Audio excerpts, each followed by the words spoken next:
Internet, this is Delighted Enlightenment, and today is the first episode of a sporadic saga of history videos. If you couldn't tell from the title, we will be comparing China and Japan through the 19th and into the early 20th century. Why such an obscure first video, you ask? Because I have a history project, and this is it. Hi, Mr. History Teacher! Disclaimer, as ever, I am practically incapable at pronouncing any Chinese or Japanese words or names, and obviously descriptions or generalizations, etc., so play nice to my comment section. For thousands of years, China has dominated the world stage. The Middle Kingdom, China was a powerhouse of technology, philosophy, and revolutionary concepts. The Chinese had this interesting relationship with government. You might have heard of it. It's called the Mandate of Heaven, or the dynastic cycle. I can't do it justice here, but I'll try to summarize it quickly. A new dynasty succeeds an older and much more corrupt one. The new regime is generally considered more virtuous than the older one and wins the favor of heaven. The regime is good and lasts a long time. Over time, the dynasty grows old and corrupt and loses the favor of heaven. Then a new, better dynasty takes control and the cycle continues. The system was fine for thousands of years, but this is a mindset that discouraged rebellion from even a crappy government. Even if the system was obviously corrupt, Chinese people had just become accustomed to a shiny new dynasty swooping in and fixing their problems once they hit rock bottom. Meanwhile, Japan grew up physically isolated from the rest of the world, but when China was having its golden age, it became hard to ignore. Instead of instigating conflict with the vastly superior nation, Japan idolized China, adopting Chinese religion, that's Zen Buddhism, language, and fashion sense. Keep this cultural adoption in mind later. It will become kind of a theme. Japan had a government ruled by a shogun with a figurehead emperor on the side, as well as lords called the daimyo and a slave class called the eta. And of course, who could forget the samurai? In 1274, during the Yuan dynasty, that's the Mongolian regime in China for the cheap seats, Kublai Khan, grandson of Genghis Khan, sent his forces to invade Japan, but the whole fleet was destroyed in a typhoon. He tried to invade again in 1281 with a much bigger fleet, but they were destroyed again in a typhoon, nicknamed kamikaze or divine wind. Later, this term would be used again in World War II for something so much worse. Starting in the early 19th century, British merchants started illegally importing opium into southern Chinese ports. Why would they do this, you ask? Because the Brits were addicted to that sweet, sweet tea. That's right, England was addicted to tea and couldn't get enough of porcelain or silk either. So the British were trying to trade stuff for tea, but the Chinese government just wanted their economy to be entirely self-sufficient. And along with the fact that the Westerners, or barbarians, were trying to trade with, were kind of crap, think wool versus silk. This meant that the Europeans were pouring silver into China, but were getting no silver in return. So British merchants started growing opium in India and illegally selling it in port cities like Canton. And, since Westerners were the only supplier of opium, China started to leak silver to pay for the drug.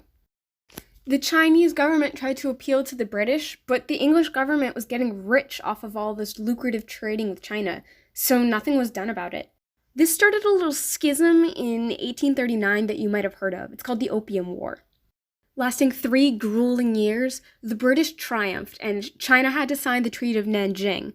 This forced them to cover all of the costs of the war, and they had to fork over the island of Hong Kong, and they had to let Europeans trade in Canton. So the Treaty of Nanjing sucked, but the Chinese government found ways to keep the barbarians from invading China, at least culturally speaking. Traders were only allowed to live in Canton for 6 months at a time, and they weren't allowed to bring their wives. Did the wife thing trip you up? Basically, the Chinese government didn't want traders to have kids in Canton. Not only is it hard to transport little babies on boats, but the little tykes are also really good at learning languages, which is something the government was trying to avoid at any cost. No barbarians were allowed to learn any form of Chinese, Cantonese, Mandarin, or anything else, and no Chinese people were allowed to learn any European languages. Instead, traders had to do business through something called Pidgin English. This refusal to contact the outside world is called isolationism, and Japan went through the exact same thing. With the exception of a few Dutch traders who were allowed to trade in some southern ports, Japan was entirely self-sufficient. Then in the 1850s, the United States President Millard Fillmore sent a small contingent to convince Japan to open. The shogun agreed, and Japan and the U.S. signed a contract that let Americans trade at a few ports. Later agreements let the Americans visit more. It also entailed U.S. residents as well as an exchange of ministers. Other European nations agreed to similar pacts. Two prefectures, kind of like states or provinces, in the south of Japan, Satsuma and Choshu, disagreed with this cosmopolitan attitude, and the samurai there actually assassinated a few Westerners. But that rebellion was squashed out pretty quick once the samurai saw what happened to threats to the West. Instead, the adorably nicknamed Satcho clique forced the shogun to close the country. Soon, the clique got more militaristic, and in 1864, the last shogun of Japan resigned. The Satcho clique reinstated the emperor, nicknamed Meiji, from whom we get the name of this time period, the Meiji Reformation, or Revolution, depending on how you think of it. The emperor's regime made so many reforms to Japan that it became almost unrecognizable, for they did what they had done centuries before, looked west and copied the most powerful nation. The old social systems were torn apart. The daimyo lost all of their land, which the government gave to peasant farmers, but the lords still kept their power by the means of one of two parliament houses, collectively called the Diet. And the Eta were given at least legal equality. But most notably, the samurai class was destroyed in favor of conscripts. All samurai had to cut off their top buns and turn in their swords. A life full of excitement and honor had devolved into low-ranking government positions. The goal of the Satcho clique was simple: gain power equal to the Western nations. The government financed industrialization. It only took 40 years to artificially industrialize, while with Britain, it took a span of about 150 years total. But how did the government pay for it? Well, it taxed poor farmers for whom life was practically unchanged. The government also instituted a blood tax, where men of age were conscripted into the army. While Japan was industrializing, its upper classes were becoming more westernized, sending their children to Western schools or otherwise importing Western teachers to Japan. While Japan grew in power, it became hard to keep its ego in check. So what's a young, industrializing nation to do?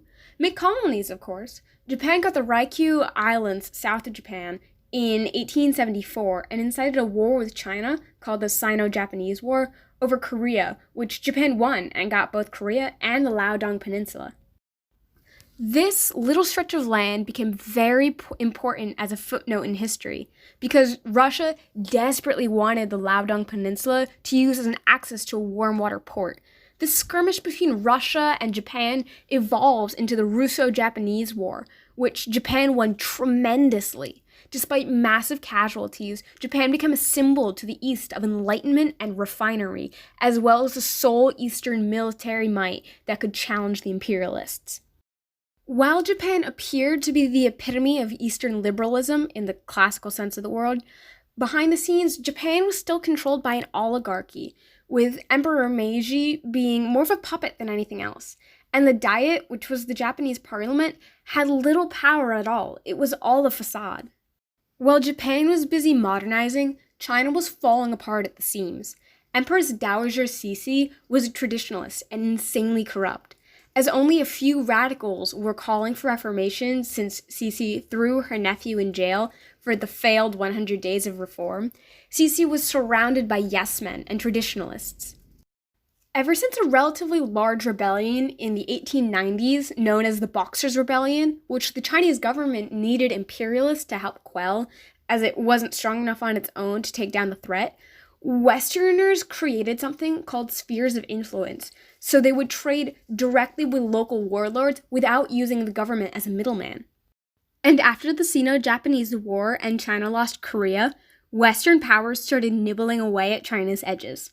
This downward spiral is very close to the bottom of what is called the Century of Shame, and only 2 years after Empress Dowager Cixi's death did Sun Yat-sen's revolution happen, killing off the last of the Chinese dynasties, and kicking off a very painful climb back to greatness during the 20th century. Look, history like this is so impactful to this day. China is still really scarred from the Opium Wars.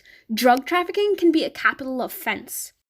Think of that in comparison to Japan, where tourists might have to pay a fine and spend like a month in jail.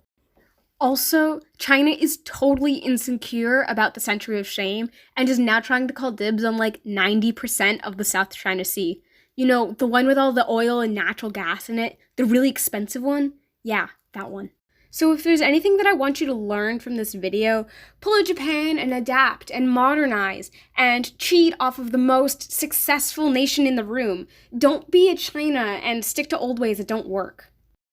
So that's the end of the video. I hope you guys liked it. I'm going to leave a bibliography in the description below if you guys want to check anything out. Tell me about what I'm right and wrong about in the comment section. I just beg of you, do not use me as a resource for any kind of research paper. Just look the stuff up yourself.